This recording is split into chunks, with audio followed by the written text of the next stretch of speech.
This morning on DC News Now, we're talking about scattered rain showers for much of the region. A little bit of that wintry mix mixing in some of the higher elevations back out towards the west. What can we expect for the rest of the day today as well as tomorrow? Those details coming up. Also coming up this morning, a violent weekend in the DMV. At least 5 separate shootings, one of them deadly. Our Lex Wars is live this morning with what we know. Well, it's a deadly fire in Prince George's County, killing 2 people and injuring multiple firefighters. Where that investigation stands this morning. And a California community reeling this morning after a gunman opened fire on a Lunar New Year celebration, killing 10 people. The station covering all of the DMV.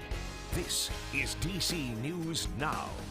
All right, good morning to your time right now. It's 6 o'clock on this Monday morning. Thanks for joining us. Monday. Corey James. Good morning, I'm Tanaya Wright. It's Monday and it's raining. We're going to start you off with a live look outside. Jackie, is this rain going to stick around all day? It's not. So it looks like by about midday is when we'll finally start to notice these rain showers really wrapping up. But overall, it's a dreary start to the day. As you're heading out, make sure that you are taking it slow just because those roads could be a little bit slick. And not only that, we are seeing some patchy fog, too, reducing visibility. But on the radar this morning, seeing a few pockets of some steadier rain right around Germantown, even off towards Frederick, over towards the Blue Ridge, as well as some higher elevations across West Virginia as well as Western Maryland. Seeing a little bit of that wintry mix, even changing over to a little bit of that snow. That snow was breaking out toward parts of Western Maryland earlier this morning. We're still seeing very low visibility for parts of the region, still about a mile or less back out towards Garrett County, even over towards Kaiser. 4 miles in Hagerstown, 5 miles of visibility in the district. So we're seeing some of that fog really for much of the region. Temperatures starting off mid to upper 30s for many. We're right at 40 degrees in the district, and through the day today, we'll see those high temperatures varying mid to upper 40s. And likely those winds will pick up this afternoon, making it feel even colder than those actual air temperatures. For much of the day, we'll feel like we're into the upper 30s when you factor in some of those wind gusts nearing 30 miles per hour. More details on the rest of your Monday forecast, and even as we look ahead towards the next couple of days, Wednesday, we can see yet another system moving through. More details on that coming up. But Shanika's here with a look at the roadways. How's traffic on this?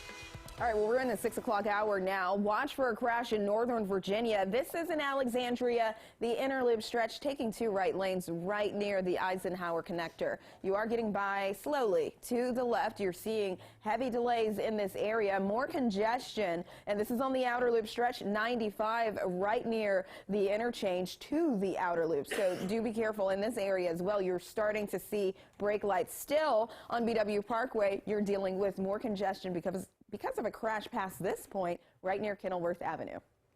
Shanika, thank you. Happening today, family and friends are expected to gather for the funeral for 13-year-old Karan Blake, who was shot and killed earlier this month in D.C. Now, Blake was killed by a homeowner who claims he saw the teen trying to break into cars in his neighborhood. No charges have been filed in Blake's death. That funeral is this morning at 10 a.m. at Israel Baptist Church. 12 people injured in a shooting that happened at a nightclub in Baton Rouge. Police say the shots were fired inside the Dior Bar and Lounge at about 1:30 yesterday morning. We do know one person is in critical condition. As of right now, no arrests have been made. And Treasury Secretary Janet Yellen says she believes Congress will eventually come to a decision raising the country's debt limit. The country hit its borrowing limit last Thursday. Currently, the U.S. is operating on workarounds to stay funded through June. And the FBI has found more classified documents at President Biden's home in Delaware. The search, overseen by the Justice Department, turned up multiple papers, some dating back to Biden's time as vice president. All right, well, 2 people are dead and 3 firefighters are injured after a weekend fire that happened in Prince George's County. Now, this all happened at a house on Center Drive in Temple Hills at about 10 o'clock Saturday night. Officials say 2 people inside of that home died. The injured firefighters are expected to be okay. Close to home, and everybody, especially in the neighborhood, got to look out for one another. So today, my brother and I thought we would come and say a prayer. If anyone can say a prayer for the family and the friends, for the victims, God bless. The cause of that fire remains under investigation this morning. And firefighters were busy in the district as well. Crews battling a fire in the 2000 block of East Street in Northeast. That happened Sunday morning. Now, fortunately, no one was injured in that fire. The cause of that fire also remains under investigation. And police in the DMV had another busy weekend with violence spanning all over. We're talking multiple shootings, robberies, and at least 2 people who were killed. DC News Now's Lex Wars is live at DC Police Headquarters this morning. And Lex, 4 of the shootings happened right here in the district. Yeah, that's right. And they happened all across the city. Now, like you said, 4 shootings that police are currently investigating. Now, they all happened over a 24-hour span. The first of them Saturday night on 1st Street Southwest. Police say a man was shot multiple times and died at the scene. 2 more men were shot on P Street Northwest just before midnight on that same day. Now, another man was shot about half an hour later on Park Road Northwest, and that incident involves 2 teenagers. And as of 2 hours ago, police were still on the scene of a shooting on Connecticut Avenue that sent a man to the hospital. Mayor Bowser and Police Chief Conti have been grilled by the community about how they're going to make sure people are safe. So far this year, 14 people have been killed in the district. At an event over the weekend, Mayor Bowser stressed that there's an impression the city is just as violent as it was when it used to be called the murder capital of the nation. And that is not us right now, but how I feel when I go across the city and people are asking me about robberies, gunshots, and homicides, randomness, juveniles being harmed. I feel almost a greater anxiety than I did at that time. Well, the violence is also happening outside of the district, just across the border in Prince George's County. Yesterday afternoon, Metro Transit Police reported a shooting that happened at a Metro bus parking lot. They say that a man was shot there and died at the scene there as well. That investigation is also ongoing. Live in Washington, I'm Lex Juarez, DC News Now. All right, Lex, thank you. Your time right now is 6:05. Developing this morning, 12 people are hurt after a shooting at a Louisiana nightclub. This comes after another mass shooting in California this weekend. Now, right now, police say the Louisiana shooter is still on the run. No arrests have been made. It happened at a bar and lounge in Baton Rouge around 1:30 Sunday morning. Police believe the attack was targeted, and one of the victims right now in critical condition. 11 other victims expected to recover. And in California, police say the suspected gunman responsible for the attack during a Lunar New Year celebration has died by suicide. They say that person killed 10 people before taking his own life. Police and members of the bomb squad surrounded the suspect's white van in a standoff. Officers have identified him as 72-year-old Hu Can Tran. And the LA County Sheriff's Department confirming that 10 people were killed and at least 10 others injured in that shooting. This all happened Saturday night in Monterey Park. It is the deadliest shooting since 21 people were killed at an elementary school in Uvalde, Texas last year. And here in D.C., the tragedy in California was on the minds of a lot of people for the first in-person Lunar New Year parade in 3 years. Yeah, police here ramped up their presence after what happened in California yesterday. People we spoke with said they were both frightened and saddened by the California shooting. Some told us the Lunar New Year is the time for celebration, not violence. It's a very unfortunate event, especially on a big day like today. It's supposed to be a celebration for the Lunar New Year, the Year of the Rabbit. It's supposed to be prosperity for everyone.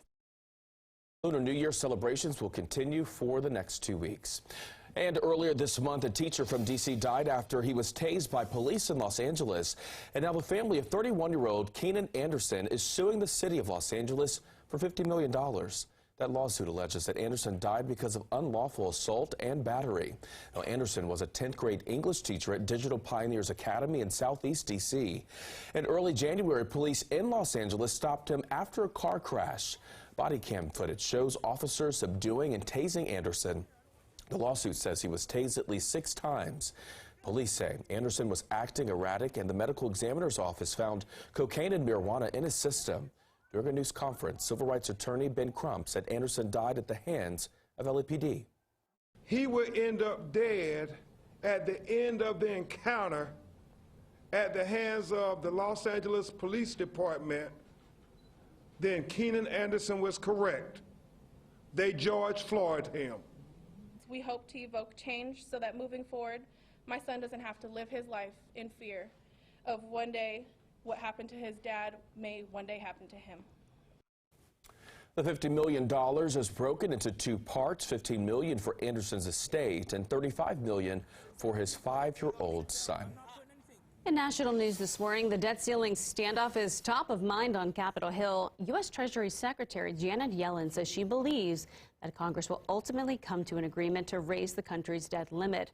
We hit the current limit this past Thursday. She also says the compromise that will need to be made risk creating, in her opinion, calamity for the global economy. At the end of the day, Congress simply has to act to raise the debt ceiling. And there have been standoffs in the past, but Congress always has done its duty. Right now, the U.S. Treasury is using workarounds to keep the government funded through June. But if the debt ceiling is not raised by then, the country is at a risk of a default. And Ukrainian allies are pledging more weapons to Ukraine. This comes after Russia ramps up its attacks against people who live in the country. Now, U.S. Defense Secretary Lloyd Austin says the U.S. and allies are committed to helping Ukraine despite failing Friday to reach a deal to send battle tanks to Ukraine. Poland says it stands ready to send German-made Leopard tanks, but Germany is blocking the move over concerns Russia would use it as an excuse to retaliate. National Security Council spokesperson John Kirby defended Germany's stance. Very expensive to operate, very expensive to fuel, very expensive to maintain, and it requires a lot of training. The German defense minister said they will make a decision as soon as possible.